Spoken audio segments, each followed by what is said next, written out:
근데 우리가 삶과 기도가 하나로 일치되어 있으면 참 좋겠는데 가끔 그렇지 못할 때가 있잖아요. 삶 따로이고 또 기도 따로이고. 그래서 저도 성사 볼 때 성찰을 해보면 늘 제가 그냥 잘 살았다고 생각했는데 성찰을 해보면 지향하는 것하고 너무 삶이 동떨어져 있다라는 생각을 많이 하는 것 같아요. 그래서 수사님들도 혹시 삶과 기도가 일치되지 않아서 괴롭다거나 아니면 그걸 잘 극복한 이야기가 있으실 것 같은데요. 이번에 읽어주신 신부님께서 먼저 해주실게요. 저는 정답 강창근 이렇게 할 뻔했습니다. 삶과 괴리된 사람. B 아닙니다. 저는 사실 매 순간 이렇게 느껴요. 얼마 전 일인데요. 제가 그 강의를 하면서 항상 강조하는 것이 이제 성호경. 성호경이 아주 간단한 기도지만 이 우리의 모든 생각과 또 모든 마음과 모든 힘을 다 모아서 한 분이신 하느님께 집중하는 기도의 효과가 크다. 그래서 일상에 어려움이 있고 또 화가 나거나 또 내 뜻대로 되지 않을 때 잠깐 내 마음대로 움직이는 것이 아니라 내 마음을 따라가는 것이 아니라 비디오 영상을 잠깐 멈추듯이 멈춤 버튼을 누르듯이 모든 감정의 활동을 멈추고 성호경을 천천히 그어보자 라는 이야기로 상당히 많은 교우들의 호응을 얻었고 또 저도 노력하고 있는데요. 저희 형제 수사님들이 제 강의를 듣고 싶다고 같이 참여를 하셨어요. 참여를 하시고 그 이야기를 함께 들으시고 그 다음 일상생활 중에서 제가 그 형제 수사님들과 막 이야기를 하다가 제가 화를 내게 되는 순간이 있었어요. 화를 내자마자 우리 형제들이 수사님 그 성우경 바로 수사님 이때가 바로 수사님이 강의 때 말씀하신 그 성우경을 하는 때라고 하면서 제 앞에서 성우경을 막 그렇게 시작했는데 제가 말한 것, 또 지향한 것과 이 실제 생활에서 이 다른 것 때문에 이것을 아주 적나라하게 제 모습을 보여주는 그 예가 얼마 전에 있었습니다. 화내시면 저희 계속 성우경 바꾸시면 되겠네요. 화내면 유지심을 화내면 자 성우경 됐습니다. 그 놀리는 의도로 그 지향을 두면 안 돼요. 근데 신부님이 화내시는 일이 거의 없으실 것 같은데요. 얼마 전에 처음 화내봤습니다. 거의 없는데 자주 있는 것 같아요. 지금 화가 나는데 지금. 그러신 것 같아요. 네, 그러면 강창근 신부님은 저요? 거기, 네. 저는 요즘은 강의가 별로 없는데 그 작년, 재작년은 강의가 많았어요. 강의할 때 또 강의도 많이 있었고 또 사무원들도 한 달에 3번 정도 만나거든요. 그럼 이제 거의 근데 강의 때 제가 늘 하는 말이 뭐냐면 너 물을 누구를 위해서 마시는가? 하느님을 위해서 마시잖아요, 우리는. 물을 누구를 위해서 마셔요? 신부님을 위해서 마셔요? 하느님을 위해서 마셔요?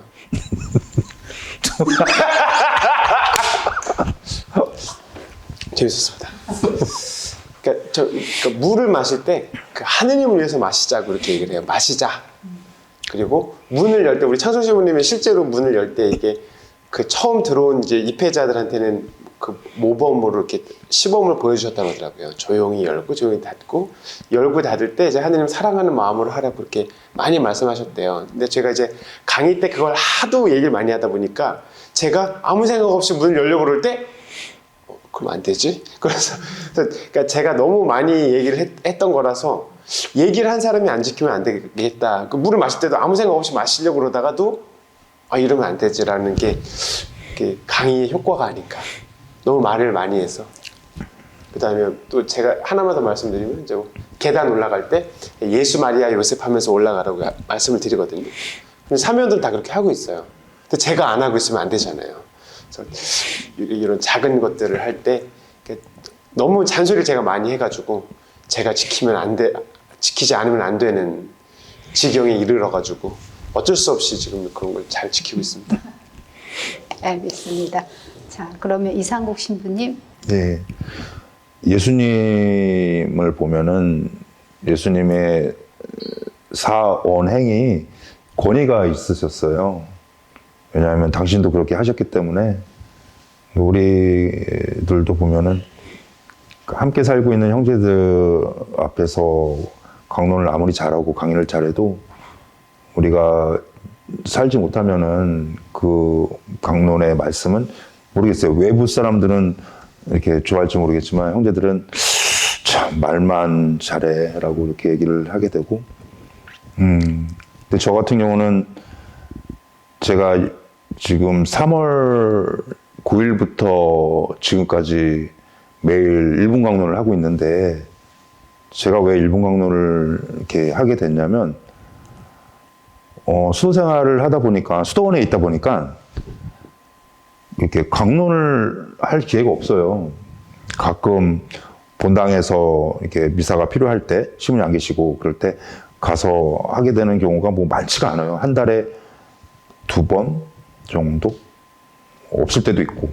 그러다 보니까 복음은 우리가 매일 반복되잖아요. 왜냐면 반복되다 보니까 그냥 알고 있어요.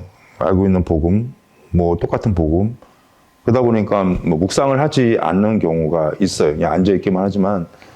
그런데 그 묵상한 것들을 이렇게 밖으로 이게 나눔을 해야 되는데, 나눔이 또 안 되다 보니까 글도 잘 안 써지더라고요. 그러니까 강론 잘 안 써지고. 그래서 저 스스로 나를 좀 자극을 시켜야 되겠다 해서 제가 그래도 영상을 한번 남겨보자 해서 준비하고, 제가 갖고 있기 위해서 이렇게 영상을 남기고, 그걸 어떻게 보관할까라는 것을 이제 우리 미디어위원회 수사님한테 여쭤봤더니, 수사님이 저의 그 아이디어를 이렇게 해서, 수사님 강론을 영상을 좀 내면 어떻게 쓰냐고 해서, 그게 이제 원래는 제가 3분 정도 해가지고 제가 갖고 있으려고 했는데, 그 이제 1분 숏 해가지고 1분 강론이 된 건데, 저는 강론을 하는 이유가, 우리 사제들도 그런 것 같아요. 사제들이 강론한 만큼만 살면은 성인이 될 수 있는데, 유사님들이 지금 말씀하신 것처럼 내가 강론하고 내가 강의한 것들을 대내면서, 아, 이러면 안 되지. 아, 그렇지. 라고, 정말 예수님처럼 내가 한 말에 대한 행동이 따랐을 때 권위가 있는 것처럼, 우리 수도자들, 우리 그리스도인들, 우리 사제들 역시도 그런 모습들이 예수님의 모습 따라야 될 모습이 아닐까라는 생각을 해봅니다. 그래서 제가 지금 일본 강론을 하고 있는데, 언제까지 할지는 모르겠지만 이거는 저를 위해서 하고 있는 것 같아요. 저는 일본 강론을 통해서 제가 행동으로, 그러니까 권위 있는 행동을 하지 못할 때 일본 강론을 제가 다시 들음으로써, 저한테 채찍질을 하고 있지 않나. 채찍이라는 게 뭐 이렇게 어떤 편태나 뭐 그런 게 아니라 자극을 주면서, 아, 그래, 나도 이제 살아가야지 라는 기도를 하고 있습니다. 네, 대단하십니다. 저도 이제 신부님 영상을 봤는데 꾸준히 그렇게 하기가 쉽지 않은 것 같아요. 저도 성찰을 좀 용이하게 하기 위해서 저녁에 성찰 일기를 좀 쓰려고 했었는데 그게 며칠 못 가더라고요. 근데 신부님 벌써 오랫동안. 저는 이게 코가 꼈기 때문에 이제 해야 돼요. 네. 하지 말라고 할 때까지 해야 될 것 같아요. 근데 만약에 하지 말라고 하더라도 이제는 뭐 단지 3줄이라도 그 묵상에 대한 어떤 기록을 남겨야 될 것 같아요. 네, 계속 그럼 부탁드립니다. 그리고 이렇게 창설 신부님은 삶의 기도를 수도 생활이라고 말씀을 하셨는데요. 또 59년 12월 12일 강론 말씀에서 이렇게 말씀을 하셨습니다. 기도는 우리 정신과 우리 마음을 하느님께 들어올리고 하느님과 대화하는 것이다. 이렇게 우리가 죄도 짓지 않고 사욕도 부리지 않고 분심도 하지 않는다면 바로 이 생활이 대월 생활이니 이 생활을 끊임없이 하는 것이 수도 생활이며 진정한 수도 생활은 바로 영원한 피정이라 하겠다. 그래서 기도는 수도 생활, 즉 수도 생활은 영원한 피정이라고 말씀을 하셨어요. 그런데 이제 우리 신부님은 피정 중에도 괜찮고 아니면 수도 생활 하면서 정말로 오롯이 하느님께 감사를 드렸던 그런 순간이 있으실 것 같아요. 그런 순간이 어떤지 그 경험에 대해서 이야기를 듣도록 하겠습니다. 자, 어느 분부터 하실까요? 이상국 신부님. 피하셨죠, 눈을. 천신님께서 하신 말씀 중에 보면 영원하리라는 거 많이 쓰신 것 같아요. 뭐 영원한 기도, 영원한 비정, 영원한 수령이라고 하셨기 때문에 우리는 우리 짧은 삶을, 지상의 삶을 살고 있지만 우리의 삶은 여기서 끝나는 것이 아니라 영원하게, 영원한 생명이 우리를 기다리고 있기 때문에 저는 매 순간순간 하느님을 의식하면서 살아가는 거, 그것이 저의 기도인 것 같습니다. 근데 의식한다라는 게 다른 게 아니라 깨어있는 것 같아요. 그러니까 임마누엘 하느님이라고 예수님은, 하느님은 말씀하셨고, 그러니까 임마누엘 하느님인데 우리는 기도할 때만 하느님을 찾는 것 같아요. 기도할 때만. 근데 기도할 때도 또 졸아요. 그 기도할 때 나와서도 그래서 기도 너 몇 시간 해? 라고 그러면 사람들이 뭐 한 2시간 하나? 근데 그거는 저는 그게 좀 오답인 것 같아요. 그렇게 얘기하는 게 24시간이, 왜냐면 자면서도 기도라고 창승이 말씀하셨고, 그래서 24시간이 기도가 될 것 같아요. 그래야지만 강창근 권사님이 말씀하신 문 열으면서도 아니면 물 마시면서도 계단 오르면서도 하나님을 찾는다라는 거는 하나님을 의식한다라는 거죠.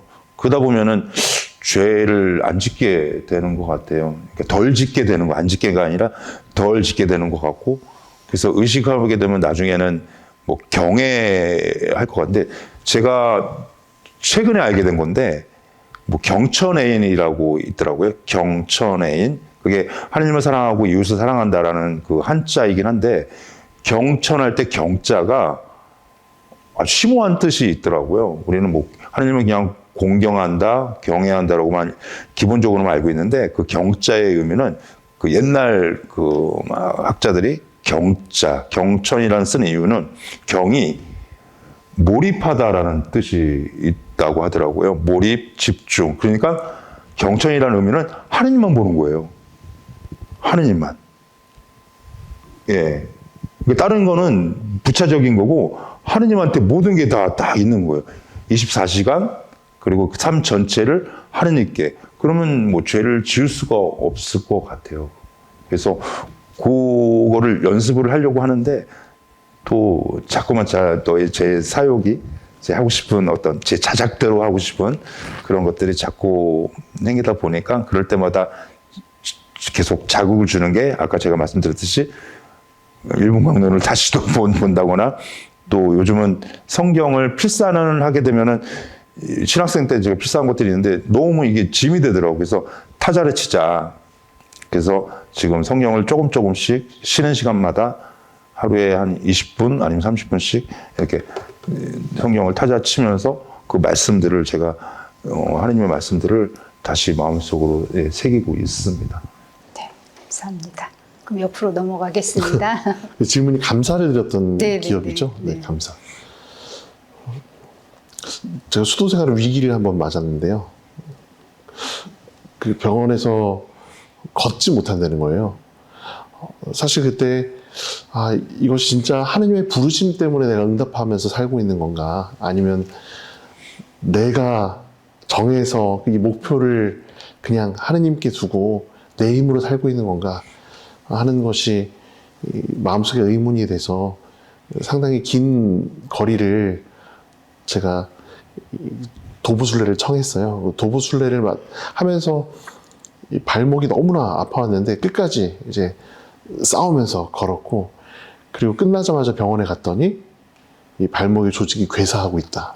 그러면서 서서히 괴사해서 여기 조직은 대체할 만한 아직 의료적인 보조장치가 없으니까 결국은 보행이 어려워질 거다. 그런 소식을 듣고 그것을 이 수도 원장 신부님께 말씀을 드렸더니 이제 모든 프로그램에서 이제 제외가 된 겁니다. 그러면서 그 정확한 정밀 검사를 받고 결과를 기다리면서 이제 어느 한 장소에서 머물러라. 머물면서 날마다 그 시간을 그 눈물로 채웠어요. 그러니까 하느님께서 저를 버리신 것 같고, 또 어떻게 이 수도 생활을 모든 사람들이 반대를 무릅쓰고 시작을 했는데 여기서 이제 끝나는 건가. 이렇게 수도원을 떠나면 세상이 조롱할 것 같기도 하고, 제가 패배감을 맛볼 것 같기도 하고, 이렇게 어려움 중에 그냥 그 너무나 원망 가득한 눈빛으로 계속 눈물로 이렇게 몇 날 며칠 보냈습니다. 그런데 몇 날 며칠을 보내는데 발이 조금씩 괜찮아지는 거예요. 이렇게 통증도 사라지고. 그런데 걸으면 더 심해진다고 했으니 발에 힘을 주지 않기 위해서 계속 쩔뚝거렸어요. 그리고 이제 검사 결과를 보러 가는 날 이제 병원에서 아주 큰 병원이죠, 거기는요. 병원에서 의사 선생님이 뭐 괜찮겠다고 치료를 받으면, 그래서 아니 이전 병원에서는 그 조직이 괴사하고, 제가 들은 설명을 이 엑스레이를 보면서 봤던 이 부분이 괴사하고 있고 이런 얘기를 다 제가 옮겼죠. 그랬더니 그 의사 선생님께서, 그분은 권위자신데 저를 굉장히 측은하게 바라보시면서 누가 그래요? 아니라고. 그 피로도가 심한 거라고. 그렇게 하면서 아무것도 아닌 것처럼 약을 주셨고, 그 약을 먹고 회복이 됐습니다. 물론 의학적으로 이런 얘기를 오진이라고 하지만 저는 신앙적으로 다르게 해석을 하고 그 힘으로 또 살고 있는데요. 하느님께 부르심에 온전히 응답한, 이 하느님 부르심을, 그 부르심에 대해서 온전히 응답하면 그것을 거두실 분은 하느님밖에 없다 하는 저 기도가 이루어진 그런 확신의 힘으로 오늘도 우리 강창근 신부님을 괴롭히고 있습니다. 네, 그럼 또 강창근 신부님의 또 받아치는 대답을 들어야겠죠. 저 감사할 거는 뭐 어제 어느 자매님을 한 분 만났는데 그분이 저랑 같은 병을 앓고 계시더라고요. 이제 그 제 병명이 그 자율신경 실조증이라는 병이에요. 그 자율신경이 무너진. 그러니까 이제 공통점은 잠을 잘 못 자고 소화가 잘 안 되고 두통이 있고 근육통이 있고, 그러니까 일상생활이 좀 어렵죠. 근데 꾀병인 것 같기도 하고 정신병인 것 같기도 하고, 그러니까 뭐라고 말로 표현이 안 돼요. 근데 그 자매님이랑 저랑 아주 잘 통하더라고요. 그래서 이 병을 감사하는 것은 사람 만나기 싫으니까 예수님이랑 있고 싶어. 형제들이랑 있고 싶은 마음 사실 별로 없어요. 왜냐하면 사실 이것도 다 에너지를 쓰는 건데 에너지가 딸리거든요. 그러니까 저절로 이제 그러니까 그 수도자의 방이 사막이라고도 표현하잖아요. 그러니까 사막에 혼자 있어서 이렇게 혼자 있고 싶은 마음밖에 없어요. 그리고 또 약간 우울감도 오거든요. 그래서 내가 우울증이 아닌가 그런 생각도 했었는데 또 제 병명에 의하면 그건 아닌 거고, 아무튼 감사하는 것은 이런 좀 좋지 않은, 그러니까 이게 확실히 뭐 예를 들어서 대장암이다, 폐암이다 그러면 저도 병을 알고 남들도 병을 아는 건데, 이 병은 저도 잘 모르겠고 남들도 잘 모르는 병을 앓고 있는 거거든요. 그래서 이런 애매한 병을 주신 하느님께 감사드리면서 밤 시간을 좀 이렇게 남들이랑 섞이지 않으면서, 그러니까 저절로, 사실 제가 제일 좋아하는 게 사람들이거든요. 그러니까 사람이랑 만나서 나 이게 힘들고 이것도 힘들고 야야 이거 좀 그런 걸 좋아하는데 저절로 끊어주셨어요, 하느님이. 냉정하신 분이시죠. 근데 냉정함이 저에게는 은총으로 다가와서 지금 감사하게 잘 끌려가고 있습니다. 성모님께서 너무 좋아하셔서 많은 시간을 보내고자 하시는 것 같아요, 신부님과. 그래서 자꾸 성모님 곁에 있도록 시간을 이제 잡아두시는 게 아닌가 싶은 생각이 듭니다. 네. 성모님과 늘 좋은 시간 많이 가지시길 바라면서, 자, 그러면 이제 마침 기도로 우리 골로새서 말씀 듣고 마치도록 할까요? 네. 이상국 신부님 읽어주세요. 그리스도의 말씀이 여러분 가운데 풍성히 머무르게 하십시오. 지혜를 다하여 서로 가르치고 타이르십시오. 감사하는 마음으로 하느님께 시편과 찬미가와 영가를 불러드리십시오. 말이든 행동이든 무엇이나 주 예수님의 이름으로 하면서 그분을 통하여 하느님 아버지께 감사를 드리십시오. 자, 다 같이 인사드리겠습니다. 안녕. 안녕.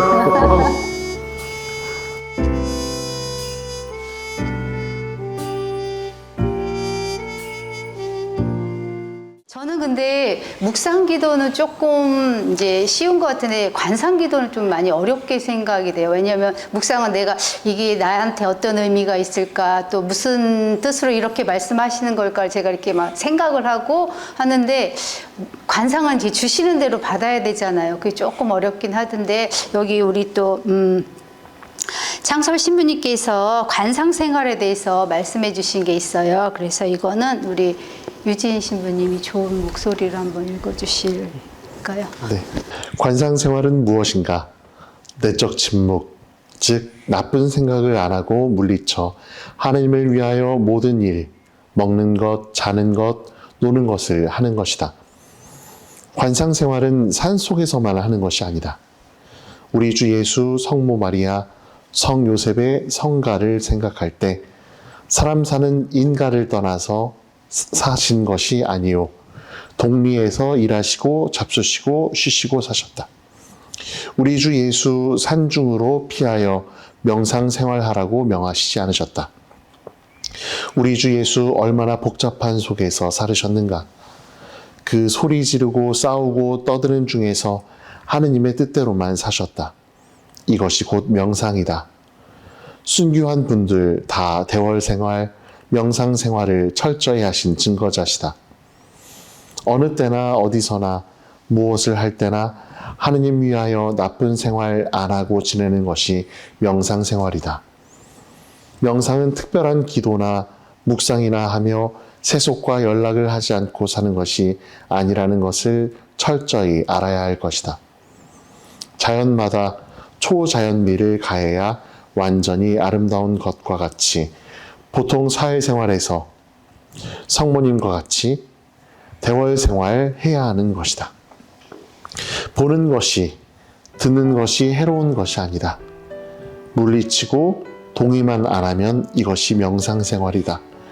이것이 협조되어 아무리 복잡한 시장 속에서라도 명상생활을 하게 되는 것이다.